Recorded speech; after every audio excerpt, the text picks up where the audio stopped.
Hello, welcome to episode 4 of Like I Am. This is Billy Reynolds, the fella who does all the talking, I guess.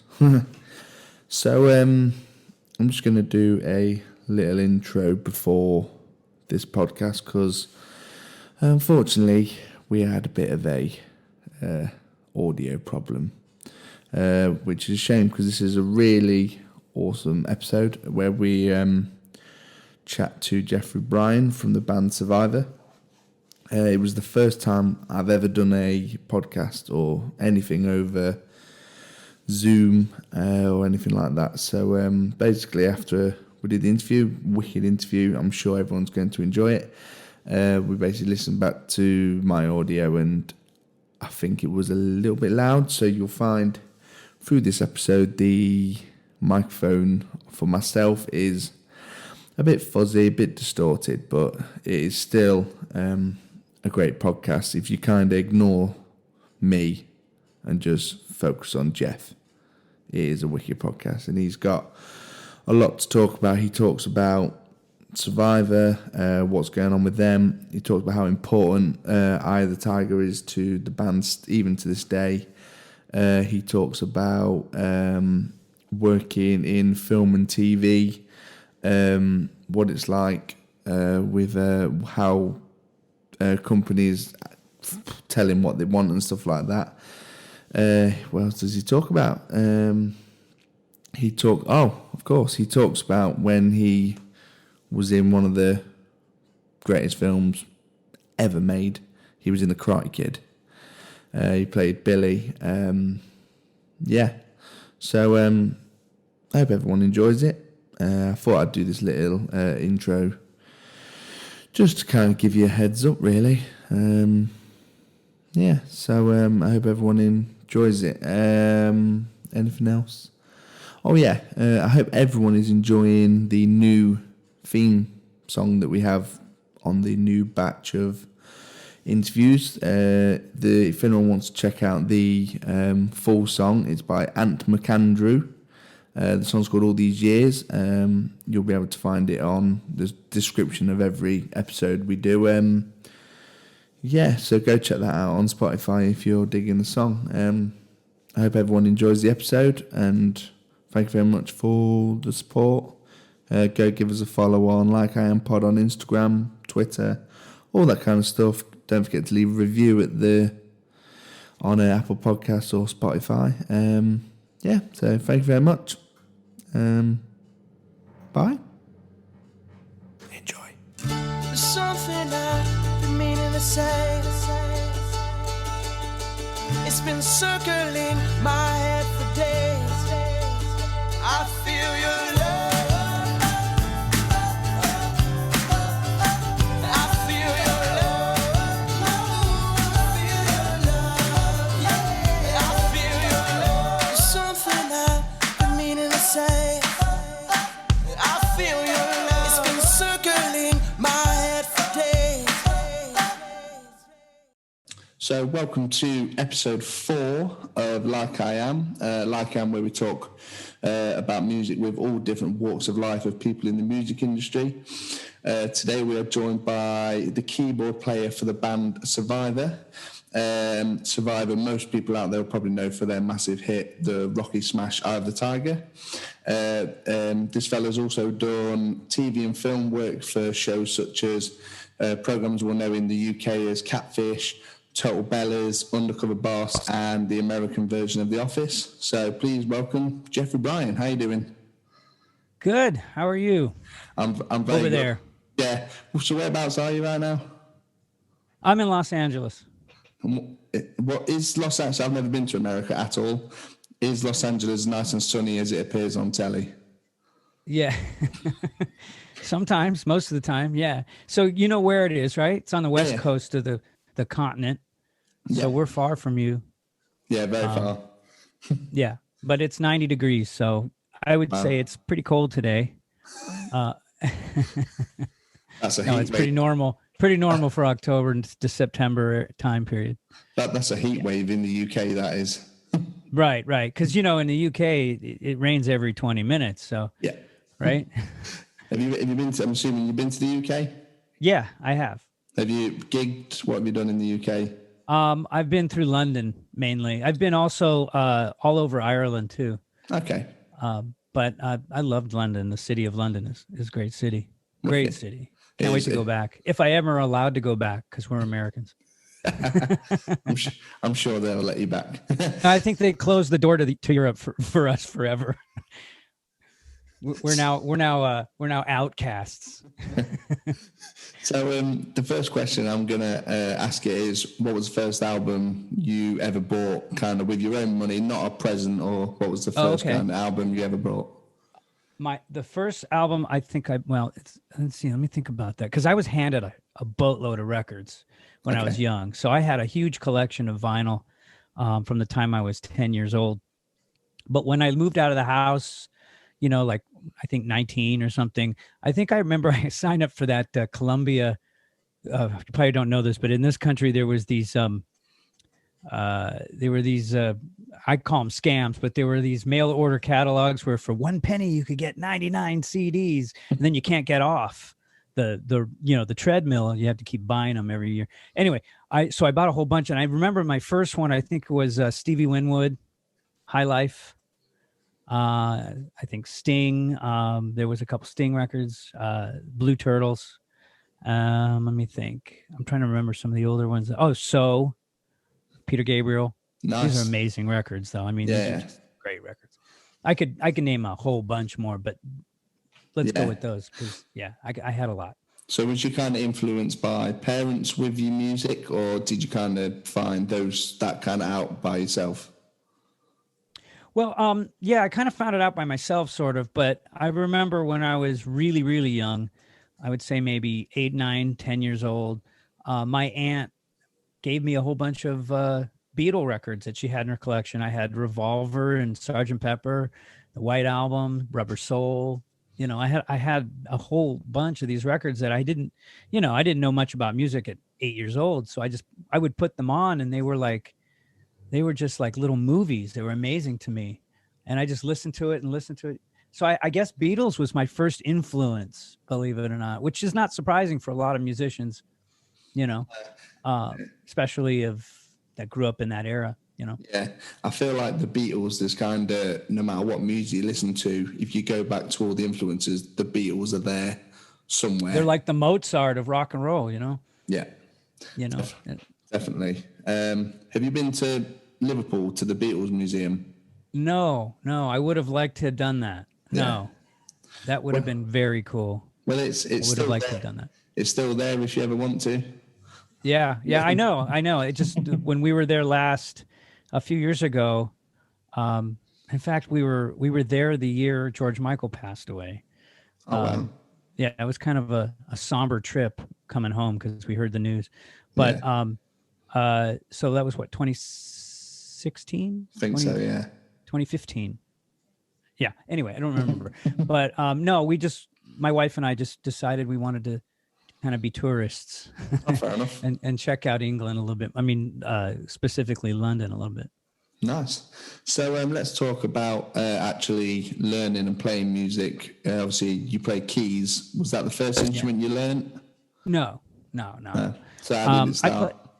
I was a singer. That's kind of what I still am. I mean, that's singing was my instrument, if you will. When I was really young, that's all I really cared about was I heard these records, and when you're like 10 years old and you don't play an instrument at that point, let's say, what do? You sing to the records, or you want to emulate what you're hearing on the vinyl or whatever you're listening to.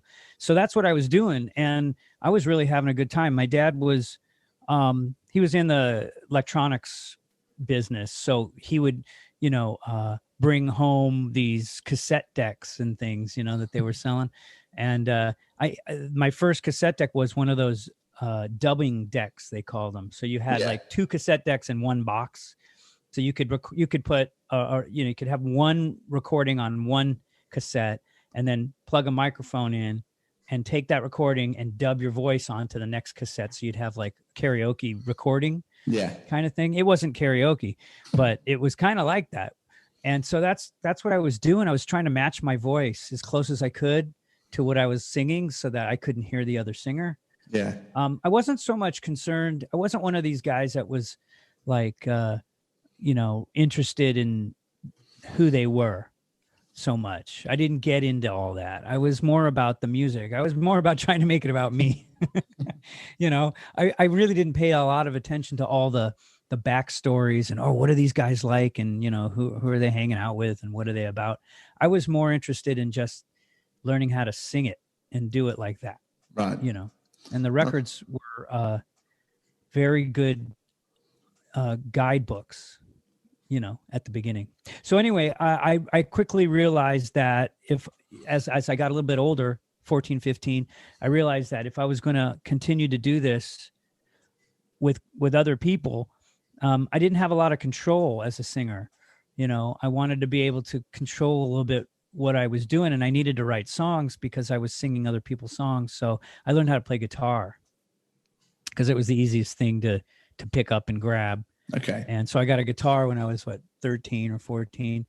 And I still play. I mean, obviously I play professionally, but it's not my main instrument. I don't sell myself as a guitar player. I actually found keyboards later, about 15 years old. And there was a keyboard in the house, a piano, an old beat up antique piano that I wasn't supposed to play.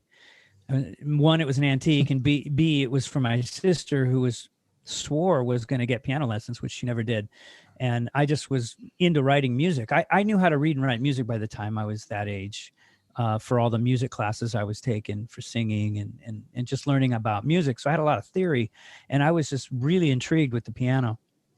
So I sat down at the piano and decided to teach myself how to play the piano as well. So, and that was like major light went on at that point. It was like, there's the missing link. That's what I needed. And, the guitar didn't speak to me like the piano. Okay. So there might be people out there that want to learn piano and want to learn keyboard. What were kind of the struggles you remember, kind of the barriers you had to get past to kind of be good at it? Well, first of all, I already had a kind of good handle for that age on what music was, the theory behind what I was playing. So I knew that, if I wanted to play a chord, I understood that it was a triad made up of 3 notes, and I knew what the intervals were. So it wasn't really like I was starting from scratch when I sat down at the piano. What I had trouble with, which everyone will, is just getting your muscle memory, your hands to do what your brain wants it to do. So to answer your question, most people don't learn like I do. Most people pick up, they pick up the piano. They're told to sit down and learn the piano at a young age, and they're learning music at the same time they're being able to apply their hand sight ability with that. For me, it was just a completely supplemental add-on feature to what I already knew. So I guess my biggest struggle, like I said, was the getting my hands to follow as fast as my brain was going. That's cool. So was you kind of playing along to the music you wanted to? Because there's probably kids out there learning piano that the teacher's putting Beethoven in front of them, and they don't want to play that. Yeah. So I always wanted to play rock and roll. I mean, that was and pop music, that was my thing, and mainly because I was listening to Billy Joel, Elton John, Lou Gramm, Steve Perry. These were my singers. These were guys that I was growing up with and going, I want to sing like that. And I had a voice like that. I had a big voice, so I was really trying to do that. So naturally I would take their songs and try to figure out how to play them on the piano so I could take them to the band and go, this is how it goes. Yeah. Was you, when you started playing in bands with the keyboard, did you start with cover bands or was it straight into the originals? It was originals. Always. I didn't play covers until I was much older. Okay. Covers were just for me to learn at home. That's how I taught a lot of things to myself. I had teachers. I had school, of course. High school, I learned a lot because I had my counterpoint and classical harmony, sight reading classes. But outside of that, I had Everett Gordon was one of my teachers, who was the conductor of the Boston Philharmonic. And I had a great vocal teacher by the name of Nate Lamb that these guys were like real, they were in the business and really taught me more than really music. They taught me a lot about the business and a lot about things that you wouldn't get just sitting in a classroom. So I had a really good rounded understanding of music, at a young age. So when I brought songs in, so the bands I was playing with at the time, it was all the whole point was I was trying to write music. I wanted to write music. So what I learned, like I'd learn a new chord, how to play an A augmented chord. Oh, I got to write a song with an augmented chord in it now. And so that's what I would do. I would just sit down and try to figure out a chord progression with that new chord that I had learned, and I just had so much fun. Yeah. It wasn't like work to me. It was just, but that's all I did. I mean, God, I remember those years, 15, 16, 17. I don't think I ever saw daylight. No. I saw a producer doing an interview, and they were kind of saying the people that want to kind of master the craft of their instrument kind of lose what they call like the BMX years. So you're not out on your bike or your skateboard. You're the one that's kind of inside learning your craft. Yeah. I had kind of sequestered myself away. My parents were a little concerned. I would, after dinner, I remember I would get up and run upstairs. There he goes. He's going upstairs again. And they would say shit like that. And I would be like, well, I got stuff to do. I was really intrigued with recording too. So I had a little Fostex 4-track cassette, a Tascam. I think I had a Tascam once. And I was really, really intrigued by putting a track down and then putting another track and another track. So even at 15 years old, I kind of understood recording process. And it was just, I would have these little projects for myself that I self-induced projects that I'd come up with on my own. Like, okay, today I'm going to write this song with this new chord progression, and I'm going to try and record it with these kinds of instruments and, try to write a song for it. So I was busy. Yeah. Even though I had nowhere to go with it, I was just busy. So I know absolutely nothing about what school's like in America. Obviously, I've only got what it's like over here. How, because music in the UK is kind of, it's not at the forefront.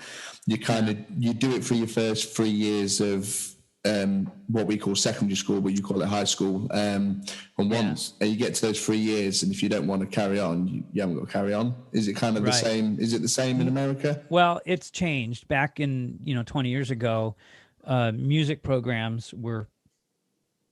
little bit more. I mean, there were more options for you as a student in those days. I think now with all the cuts and the computer stuff and everything everybody else is into, there's a lot less options. But back in those days, I had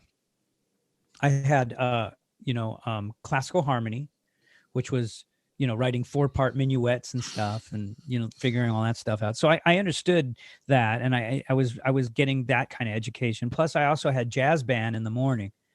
I was playing guitar in the jazz band at school. So that was 7:00 in the morning. And then 8:00 this was my senior year, 7:00. Then 8:00 I had like classical harmony. Then I had counterpoint. Then I had plate production. And then I went home. Okay. I didn't take any other classes. That's a lot of dedication, right? So there. For me, it was all music. That's all I did. And I got away with it. I don't think that would fly today. Yeah. I flew under the radar. Yeah. So I was able to graduate. That's wicked. So when you got to the end of high school, was your brain kind of in the mindset of you want to make it, you want to see yourself headlining the biggest stadiums, or was it kind of you just want to write music for fun? Where was your head kind of at? Yeah, when I was in high school, I had no clue about a career or money or what it could be. That wasn't really it. It was more of an identity for me. It was sort of, it built my character. It was it was a DNA of who I was, especially by that point. And it wasn't, I don't know, I didn't really intellectualize it so much. It just, this was what I do, Yeah. So it wasn't until much later. I kind of fell into acting by accident. And that's kind Okay. of what kind of threw a monkey wrench into it a little bit, where I had to change my thinking, because that was solely a money-making proposition and solely a business thing, because I really wasn't passionate about acting. That wasn't really something that I had planned on doing. Yeah. When you're passionate about something and you care about something because it defines who you are, really all the other things aren't important. You're going to find a way to do them one way or another. Yeah, definitely. So you mentioned acting. Wasn't going to speak about it too much because obviously we like to talk about music, but you were in the Karate Kid. So Yeah. it's hard to do an interview with you without talking about it a little bit. So That's okay. How did that happen? And I did my research back. I don't remember which character you are. I can picture Billy. I played the character Billy in Karate Kid, the original Karate Kid, 1984. It was a small part, but there was a lot of actors in that movie that had a small part that you probably wouldn't remember. Yeah. There's obviously the main characters, but then there's a whole slew of us that got very little screen time, but we didn't know that at the time. But Karate Kid happened because I was singing in clubs. I was already playing in a show. I found this show called The Too Short for Primetime Players. That's what they called themselves. And it was like this little variety show for kids at the Roxy on Sunset. So it was this really cool place to play every weekend. And we weren't paid or anything, but it was an opportunity for us to get in front of an audience every weekend. And they would have these parents come in with children with their kids' birthday parties. And so there were a variety show. And in that show, I produced songs, I wrote, I sang, I performed. I got to do anything I wanted. And I did that for like a couple years. And it was really a sort of incredible experience to get at that age, especially on a big stage with a good sound system, and kind of get that. And at that time, it got kind of popular, and the news did a segment on us. And from that, the people from the Merv Griffin show came to the show to see it. Okay. And the Merv Griffin show was like Johnny Carson. It was in those days, there was Johnny Carson, there was Merv Griffin. Those were the two big talk show, Tonight Show type of things. And it was national TV. And so they said, hey, we want to do a story on you guys. And so they brought some of the kids that were in the show on to national TV to sing what they do in the show. Right. And so I had a spot on Merv Griffin to sing a song on national TV. And that led me to find an agent approached me after that and said, hey, you should do acting because you look so young for your age, blah, blah, blah. And I'm like, I'm not an actor. I'm like, well, why not?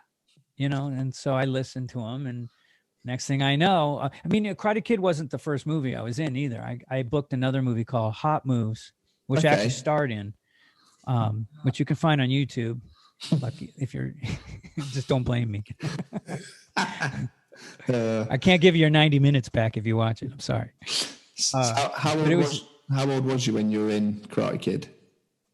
I was 18. Was you playing? How old were you supposed to be playing? How old? What did you mean? Sorry, how old was the character you were playing in the? 18. Oh, so you were playing your own age, yeah. In that case, I was playing a high school kid, but it wasn't so much that it was the fact there were other. It's funny because I did say they said I looked young for my age, so that's good, and technically that is good because if you can play 14 years old. Play a part that's 14, but you're an 18-year-old, you're saving them a lot of money because you don't need a teacher on the set. Yeah. So that was the whole reason for that. It just turned out that I didn't get that many acting jobs. It wasn't like I got to prove them right. Yeah. It turned out that go ahead. So go on. I was just saying it turned out Karate Kid was actually age correct, Okay. And you didn't get called back for the second one? For Karate Kid 2? No. Was you? I'm in Karate Kid 2. I can't find myself. I'm getting checks from it. I have no idea where I'm at. There must be a flashback scene they used or something. Yeah. Okay. Have you seen the new one they've just as Cobra Kai? I don't know. Of course. Have you seen it? Yeah. Cobra Kai. I love it. I think it's great. I've seen both seasons. I'm in that. There's some flashbacks I'm in. Okay. So, I was It's kind of nice. I'm actually on Netflix Oh, nice. as an actor. But you're still making money for something you did when you were 18. Yeah, the Karate Kid has never stopped. They're called residuals for TV and film. Unlike music, which are called royalties. And they're called residuals for a reason, because they go down. You know, your first check is big and then they residualize down. Yeah. But I'm still, I mean, it's amazing. 30 years later, they're like clockwork every quarter. I think it is arguably up there as one of the best films kind of ever made. Some people see it as one of the best films. Do you know what I mean? Yeah, it's definitely an icon, like the Eye of the Tiger is to music. Yeah. You know, Karate Kid is the 80s, man. It's just amazing. No one knew that at the time. No one had any clue. So you mentioned Eye of the Tiger. That's a wicked segue to go into you are the keyboard player for rock band Survivor. Yeah, that's correct. You joined in 2017? Have I got that wrong? It was like 2016 or 2017. What's interesting about that, I discovered, which I think I find it interesting, maybe your listeners will find it interesting, is that when I was in the Karate Kid, the theme song for the movie was one of the theme songs. They had a lot of great songs on the soundtrack, but the main one they used to advertise the movie with was a Survivor song called "The Moment of Truth." Oh, of course. Yeah. And I'm like, so when I got the gig with Survivor, I did my research. I was doing research anyway to learn a little bit more about the history and just get myself up to speed. And I came across a video of "The Moment of Truth," and I'm in it. That's wicked. By virtue of being in the movie, they use scenes from the Karate Kid, and there I am, you know, on the beach and in the tournament scenes. And so I was like, oh wow, that's so cool. So yeah, that's kind of an interesting connection, and it's not surprising that they were asked to do that song, because John Avildsen, who was the director for Karate Kid, was also the director for Rocky. And Jerry Weintraub, who produced the Karate Kid, wanted to pull those elements from the Rocky people, you know, to try to give it there. It was sort of an unspoken thing, but they definitely were modeling that whole Rocky kind of, you know, that whole thing that they wanted to reflect the same kind of values and things that the Rocky was portraying. And so they used a lot of people. Bill Conti was the same guy that scored the Rocky movie, you know, "Gonna Fly Now." Da, da, da, da. He wrote all the music for Karate Kid, the underscore. And, you know, the theme song was Eye of the Tiger. Theme song was "Moment of Truth." Same band. Yeah. So, you know, they did, and John Avildsen was the same director. I didn't know that. Yeah. There's a lot of cool little factoids that aren't really coincidences, but they're there, you know. Yeah. So how did it come to you joining the band? Did you audition, or you knew somebody? How did it kind of happen? Yeah.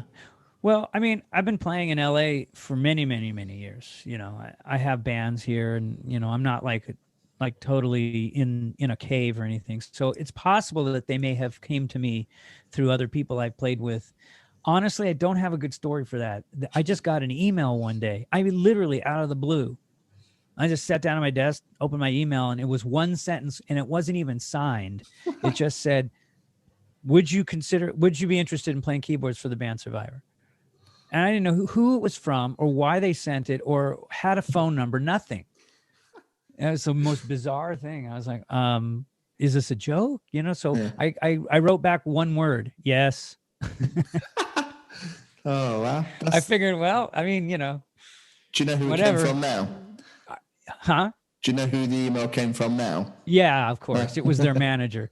Yeah, it was the manager. But I didn't know that at the time, and it wasn't even addressed or signed by her. You know, it was kind of odd. It was just so there was no like, you know, we found you through this or that. No, just. That's it. And I know they came from my website because it came through my website. So when you say yes, what happens next? Do you start learning every Survivor song they've ever released, or? Yeah, you pretty much bust your ass at that point. I'm like, I better get up to speed. Holy crap. Well, what happened was what happened next is they wanted to set up a conversation with Frankie Sullivan. He wrote The Eye of the Tiger. He's a guitar player. Okay. And so it was a phone interview. Mhm. And basically we just had a conversation, to see if there was some chemistry there. Mhm. And by the time we got off that conversation, it was agreed that I would fly to Chicago and meet with the band. Okay. When I hung up the phone at that point, after I did my happy dance, I hit the keys. I was like, oh shit, I got a lot of work to do. Did you literally learn every song, or did they say these are the ones that we play? We don't really. There's a few we don't actually play anymore. I mean, they have 9 albums. That's almost 100 songs. Okay. So no, but quite a bit. I mean, Yeah. I would say 60. Okay. I mean, I didn't know what they were going to ask me to play. Obviously, they're going to have me play, the hits. So that's like a no-brainer. High on You, Can't Hold Back, The Search Is Over, all those big hits. You've got to learn those. But beyond that, no, it was anybody's guess. And so I tried to learn as many. I only had like a couple weeks before I was going to do this. So I just crammed as many songs as I could. Turned out it was good. I think I knew more songs than the band had played recently. Okay. So it wasn't a problem. Yeah, you were prepared. I was prepared. Yeah. Cool. Over prepared, which is what you want to be. Yeah. Yeah. Was Eye of the Tiger the first song you learned, because they're going to play that every set? No. In fact, we never played The Eye of the Tiger. We didn't. I never learned it at home. I never even. Well, there aren't really very many keyboards in Eye of the Tiger. I mean, first of all, there's a little bit. There's some strings and a little bit of piano, but it's not really it's a guitar song, Okay. But beyond that, I remember being in rehearsal with them for the first time, and we it was a 2-day. It was sort of an audition / rehearsal. There was nobody else. I mean, they had done their homework on me. They had already kind of made up their mind that, if as long as I showed up and it was good, they had their heart. Their mind was set on me. I don't think there was anyone behind me, but during that audition / rehearsal thing for those 2 days, at the end of it, I said, we're going to play Eye of the Tiger. And they're like, we don't rehearse that. That's amazing. The first time I played Eye of the Tiger with them was at a gig. Wow. First gig. That's crazy. I know. Oh, I got crazy stories about these guys. So they sorry, I just can't believe that. That's amazing. Yeah. Oh. Well, see, Eye of the Tiger is, without a doubt, the most important song for them. Yeah. But it's also the song that is the encore. It's always the last song in the show, and it always will be. And the band, has played it for 40 years. It's not the song they're going to audition a keyboard player with. Yeah. My brother went to see. He was at a metal festival in Europe with the headline act, and he said they started the set with the Final Countdown, and then finished the set with the Final Countdown. Played it twice. So that's funny. That's fucking. I kind of would have wondered if that's something they would do, but no. But I'll tell you what they do that's kind of similar is when we get to the Eye of the Tiger. I mean, they have a lot of hits. Yeah. A lot of hits people forget, and then when we play them, they're like, "Holy crap, that's a lot of hits." But by the time we get to the end of the show, we play Eye of the Tiger. We play a 15-minute version of the Eye of the Tiger. So it's the same kind of thing. We just stuck it all at one place. Has it got like a really long intro and then just really long outro? Yeah, there's this long, like we'll walk off stage sometimes, depending on the length of the show. But we'll get to the end of the show and then we'll leave. And then you'll hear this. The audience will think, well, is that it? No, they're going to come out and play Eye of the Tiger. And all they hear is, right? And the lights are off and everything. And it's too bad that the whole show doesn't start like that. But yeah. But then we come out, we play Eye of the Tiger, and when we get to the solo, it's milked. Yeah. So what obviously that is, it's one of the biggest / best songs of all time. It's I think Billboard last 2 years ago, I think they had an article on Billboard said it was in the top, something like the top 10 of all-time great rock hits. Yeah. Well, so All what is time. it? You know, it's It's like crazy. So what is it actually like feeling? What is it like playing that every time you do a gig? yeah, that's well from keyboards. Okay, I can answer that in two ways. From a keyboard perspective, it's not that exciting, you know, because there's not a lot I'm doing. So it's not a challenge, but the excitement that the people have coming back at you from playing that, you know, first of all, you're playing a national on a you know, with a big act on a big stage in front of thousands of people. So already it's pretty cool. But then a song, it's not just a hit song. It's an icon. It's an American icon, a sports icon. It's a meme at this point, you know? I mean, it's everything. It's like huge. It's way bigger than the band Survivor at this point. So yeah, you do feel that. You do feel like everybody has sort of internalized that song in their own way, and it's coming back at you. But musically, it's not the most exciting song to play. You know, for me, it's just exciting to witness, for sure. Yeah. So that the song is it's been used in thousands of film and thousands of TV. And constantly still does, yeah. Is that still something that excites the people in the band, or is it they've used it again kind of thing? I would say that they are extremely humble in the use of that song, and they're not. I can, you know, the only one really that's left that to speak of is Frankie Sullivan. The original bass player died last year, you know, unfortunately, and the original drummer is not playing with the band anymore. So I mean, there's, you know, and there's been a lot of personnel changes through the years. So the original member that's been there since the very beginning, since 1978, is Frankie, and you know, I don't think he ever grows tired of playing that song. I haven't noticed it. He hasn't he hasn't grumbled or griped about it. Oh, no way. I mean, it's, you know, it's he wouldn't have a career without that song. No, I'm sure you just can't imagine doing a Survivor gig without playing it. Oh no, we'd be lynched. Yeah, literally. definitely. I mean, if we don't play that song, they would come after us with, you know, ice picks. Yeah. So the last question I'm going to ask on the Survivor thing is, the last album they released original music was Reach in 2006. 2006. Yeah. Are there plans for new music, or? Well, I mean, I don't know. That's your guess as good as mine. I mean, I know I'm in the band. I should know. But the truth is COVID really kind of threw the band, as has for a lot of acts. Yeah. I don't know. I mean, obviously I talked to them. They're in Chicago, most of them, and I'm in LA, and I can't go to Chicago unless I want to quarantine for 14 days. So it's not possible for us to even get together at this point. My entire tour this year was canceled, and next year there's no talk of when.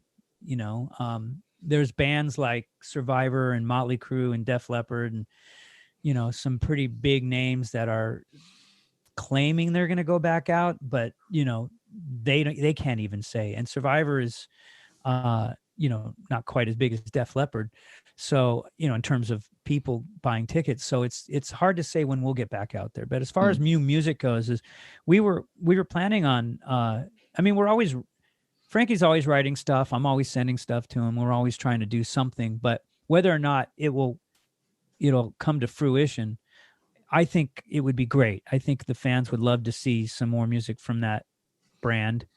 But I really don't have an answer. I'd love to. I hope they do. Yeah, cool. Yeah, COVID's just thrown everybody. Oh, it's horrible. It's horrible. But I know. So yeah, just randomly, you mentioned Def Leppard. You a fan? Oh yeah. Yeah, I'm a massive Def Leppard fan because they're one of the biggest rock bands to come out of the UK. They're amazing. Yeah. They had to cancel that tour was going to be the biggest tour of the year. You know, was it Def Leppard and Motley Crue? Mm-hmm. They were at least in the States. Yeah. They were going out. I think they were coming over here. Yeah. Yeah. And that was going to be such a big concert. such a big tour, and that Yeah. was canceled, of course. But Yeah, they normally come with Whitesnake, but I think yeah, they were Whitesnake, planning to do it right? with Motley Crue this time. Yeah. Survivor, when we were the last couple of years, we would open for bands like REO Speedwagon and Loverboy and Cheap Trick and Nice. so yeah, they apparently a lot of these bands had known each other through the years, and they either opened for them or were headlining, at one point with these bands. And so they I guess the way they bundle these concerts is they keep them kind of like that, because Yeah. they seem to stick together. Are there any we'll call them rock stars because that's what people call them, that you've met through the years who were the complete opposite of what you expected? Let me think. No, not really. I think the ones that are that really have big careers and are able to carry on a conversation like a normal person, those people are generally comfortable with themselves, and they wouldn't be able to maintain that high profile without being that. So it's not surprising. But I'm sure there are people that just are completely nuts. But nobody's really surprised me in that sense. But most of the people I've met have been in a professional situation. We weren't hanging out having a beer. We were in a working situation. So I didn't see them in the other light. Right. So can't always speak to that. Cool. So let's quickly talk about you do music for TV and film. Yeah. How does that work? Do you get a phone call from a TV show saying what they need, or do you have a selection of music that you kind of say, how about this? How does it work? It's changed through the years. I've been writing music, since I started. That's what I was doing from 15 years old. So, it's not unusual for me to write songs, and, I've had lots of music end up in videos and TV stuff and movies and stuff. But it's changed a lot. The internet, as it has grown over the last 10 years, has changed the music business so much that nobody gets calls anymore. That unless you're contracted with a director or you're working with some studio or something.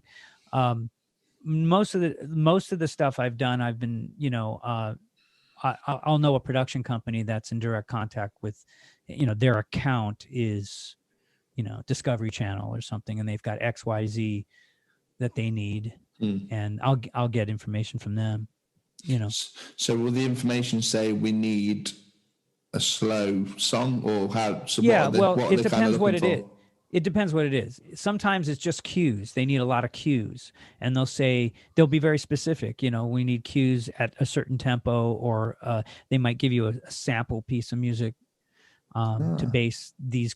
A cue is just, a piece of music at a certain point at the video, and they might need. Depending on the kind of, if it's a reality show, a typical half-hour reality show uses like 100 cues. It's solid wall-to-wall music. There's never a moment where it's quiet. In fact, the only time it's quiet on a reality show is to make a point or something funny happen. It's always music. And but if it's a documentary or some other kind of show, they'll have different needs. And if it's a film, that's a whole different story. That's a very different animal. Yeah. So TV doesn't work like film. No. So when I looked, I kind of went down and looked down what you'd done. The two that popped out that kind of what I've seen is Catfish and Total Bellas, the WWE kind of thing. So are they just two classic reality shows that need cues and exactly. Yeah. And I often don't know where they go. I'm not always in direct contact with the production company that's making the show. There's a middleman. There's usually a music broker, or somebody like a library or a music broker, or somebody that has the account with them, and they're asking for various files. They'll come, and then I'll get an email or a call from the middleman saying, okay, well, this production of the Kardashians or whatever, they need 15 cues for the next 2 titles, and but whether sometimes they don't even get on. And I don't actually know that stuff gets used until I get a check. Okay. So a lot of them you haven't actually watched, or have you? Yeah, I couldn't even tell you what they're on. I actually could if I'm an ASCAP member. So if I go to ASCAP and I look up my catalog, I can see where the cue sheets came in, and I can determine what shows they're on, but where they are in the show is kind of hard to find. And then I would have to subscribe to all of the channels, which would cost me a fortune to see it. It's not worth it. No. I probably have hundreds of pieces of music out there that's on cable. Just tons of stuff. Most people out there have probably heard something from you, but you don't know where it is. We don't know. Yeah. I mean, shit, everything from The Bachelorette, Pawn Stars. I don't know what you get over there. We get Pawn Stars. It's very popular. I'm all over that. The Wahlburgers. Is that Wahlburgers? Wahlbergs? Is that the Wahlbergs. Mark Wahlberg thing? Yeah. There's a ton of music in that. The Kardashians. One of those shows with them. I can't remember which one. There's a whole bunch, and it's kind of weird. It's not like it used to be when I was a little younger, and I was, first of all, the cable market, and there was no Netflix or Amazon, so you had a home video market. And one of the first, I was doing video. So I would know a production company that was making home videos, and home videos was a market back then because they wouldn't be released to the theater, and there was no place to play them on TV. So they were a home video market. So you'd go to Blockbuster or you'd go to Tower Records or wherever, and you'd pick up a video of a film or a TV show that was not aired anywhere except for home video. And one of those was there was one called Swayze Dancing, and it's back in the 80s, the late 80s. And if you guys I don't know if you guys remember Dirty Dancing. Oh yeah. The movie, of course. Yeah. Of course. Well, Patrick Swayze was obviously the star of that. Well, Swayze Dancing, this guy, this producer guy had this idea. Well, what if we do a home video showing people how to dirty dance, and we'll call it Swayze Dancing. And to make it sell, they got who taught Patrick Swayze how to dance was his mother. So they got his mom to do the video. It was like a storyline instructional video. It's like they had these kids that wanted to learn how to dirty dance, and the mom was explaining how to do it. And then anyway, it was the weirdest freaking thing, even by today's standards. I got to find it, but I wrote all the music for it. I did a whole bunch of stuff. It was all original music. I got to work with Patrick Swayze on it temporarily. I mean, I got to meet him a few times. It was kind of fun. Nice. I don't think that made it to the UK, that show. No, I don't think so. I don't think it probably sold 4 copies. Who the hell knows? But those were the kind of videos I was getting involved in. I mean, there were different actors. It was very popular. You remember Jane Fonda's workout and stuff like that? That was so popular in the 80s. Well, Jane Fonda had a workout video. Well, all the actors were coming up with their own little workout videos. And I did a bunch of them. I did a music for them and stuff. But that was different because, you were working with the people that were working on it. There was no middleman, and and I knew where the music ended up. Most of the time they, and plus they paid you, whereas a lot of the TV stuff it's not for pay. Yeah. So to speak, it's for pay, but it's all royalty based. Whereas, and of course, if you're hired to do a title track, or you're using, or, something that requires a lot of custom, there is pay there, but it's just very homogenized now. They just, So it's changed a lot through the years. Yeah. The business has changed, and it's changing again now that, because the way most of my career has gone was I would still do this stuff. I still do music, of course, for film and stuff, but not as much. And, touring is what I've been doing. And, now I'm not doing that. So it's kind of weird. So are you working on anything at the minute? Or I'm working on keeping this chair warm. Yeah, I got some new music that I put out actually. You can find it on Spotify and Amazon and Apple. I've been writing my own, getting back to writing my own stuff and just singing and creating again. I mean, Cool. it's good opportunity to do that. Cool. So what kind of genre of music is that kind of stuff you're working on? It's pop. It's straight up pop pretty much. I mean, it's a little, I would say it's a little I don't know, it's got sort of a little bit of a retro vibe to it, a little bit of 70s mixed in there, but it's rock, it's basically rock. So I'm going to start to wrap it up, but just last thing, what would be advice you would give for someone who wanted to start in the creating music for film and TV? What advice would you give them? Well, specifically for film and TV, or for just as being a musician, you mean? Maybe both. Career. Maybe both. Yeah. Well, I think it's important to, have a good handle on your craft and know what it is that you are good at, know what it is that you do, that you want to do.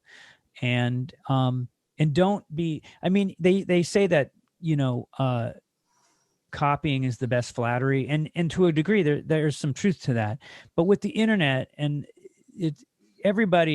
we're creating so much artwork now. Humanity is creating more artwork than we've ever created. We've got more quote musicians and writers because of YouTube, because of various ways that they can publish their stuff, and the fact that you can record at home for pennies or nothing, GarageBand, for crying out loud, that it's given people sort of a sense of false worth, and I'm not suggesting that everybody sucks. I'm saying that everybody has something special to offer, but people aren't letting that germinate long enough before they publish something. So you have to wade through a whole bunch of crappy stuff to get to good stuff. Maybe 30 years ago, you had fewer records and it was harder to release stuff, but you can guarantee the records that were released, those guys could really play their asses off, or were really good at whatever they did. Nowadays, it's kind of hit or miss because you have so many people. So I guess my advice would be is, don't be so quick to publish something.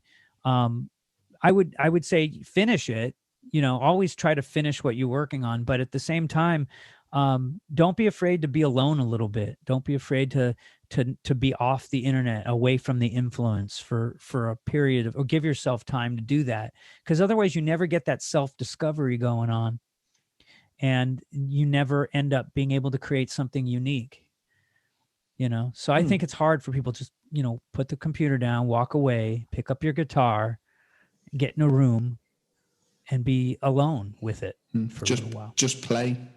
I mean, I have my piano out here, and especially with COVID, but even before COVID, my habits were I would sit at the piano and 2 hours would go by. I wouldn't even know it. And sometimes I had a recording device on, sometimes I didn't, but most of the time I don't. And I'm not always, not everything I do has to be monetized or figured out how to make it into something. Sometimes music is just beautiful to exist. And it's only in the moment. And if you can create those in the moment moments as often as possible, then you're likely to do that more when it really matters. So I think it's important to really just be alone with your craft. Cool. So the actual last thing. The actual last thing. Yeah, the actual last thing. So we spoke about earlier what music you grew up listening to. What music are you into now? What influences you now? Sorry. Yeah. And if you ask me what artists I that are new artists that I like, I don't know if he's a new artist, but I still love everything John Mayer does. There's a few other bands that I'm trying to think. I mean, I listen to a lot. Believe it or not, I'm in a band called the K-Tel All Stars. Okay. Which is K-Tel. Remember K-Tel Records from the 70s? They had these compilation records. Well, I'm in a band that it's kind of labor of love kind of band, but it's a great band. We tour as well. Of course, not now. And we reproduce all those K-Tel songs from the 70s, from 1970, 1979, and, you know, like Lonely Boy, and, you know, we'll do everything from Dream On. Anyway, the point is that a lot of those classic songs, they're stuck around for so long because they're written so well, you know, and I still get sucked back into that stuff. Not to sound like an old guy, but, I'm not hearing all. I mean, there's some singers I really like now. I mean, I love Grace Potter. I love Jess. You know, I love a lot of pieces of new stuff, but I haven't found anybody that I'm just like, I like everything they're doing. You know, Okay. It's kind of difficult. And there's so much. I feel bad in a way for a lot of artists because, you know, you can like one song now. There's no reason to, there's no reason to buy an album anymore. And that's a shame, I think, because you used to buy a body of work from someone you liked. I'm sure there are people that will argue with me and say, well, I'm really into 1975. I'm into these guys or whatever. And that's all they listen to, I guess. But I think the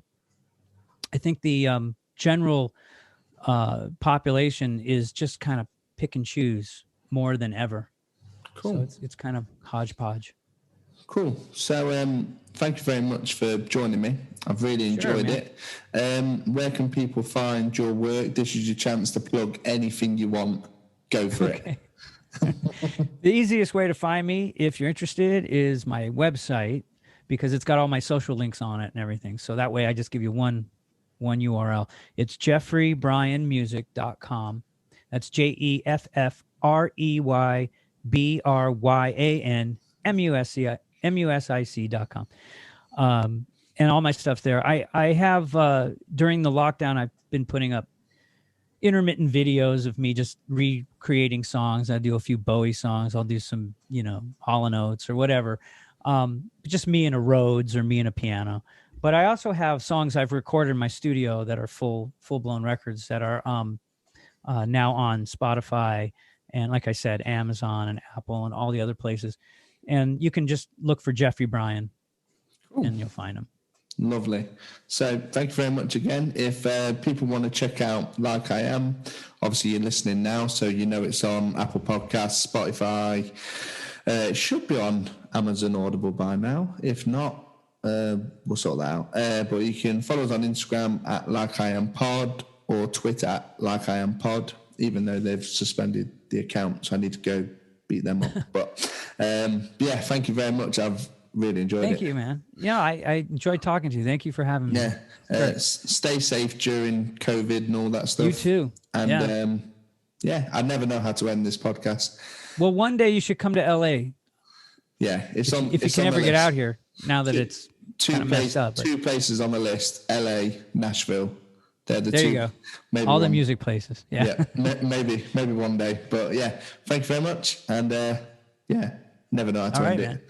Bye. Cool. Bye. That's how you end it. There we go. Cool. There we go. Are we done? Are you still recording?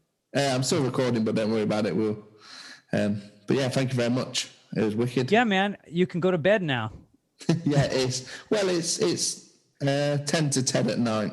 Oh, it's not too bad. It's not too bad, but I had to set up in. Are you a musician? You didn't mention this, but do you play an instrument? Are you a musician? I play drums and guitar a little bit, but I've got a degree. I went to university to do music and stuff like that. So, but I did music performance and music business. And as much as I love playing, I'm very interested in the business side. Right, publishing. I just like interviewing people, I guess, and I like kind of learning about record labels and producers and that kind of more, basically everything but the performance. Yeah. So that's awesome. But yeah, it's cool. Yeah. I haven't done anything amazing yet. I've got a single out on Apple Music and Spotify, but other than that, kind of nothing major's happened, but Yeah. Well, good luck to you, man. You probably have a pretty good handle on some I mean, because you had to take a bunch of business courses, I'm sure. You know.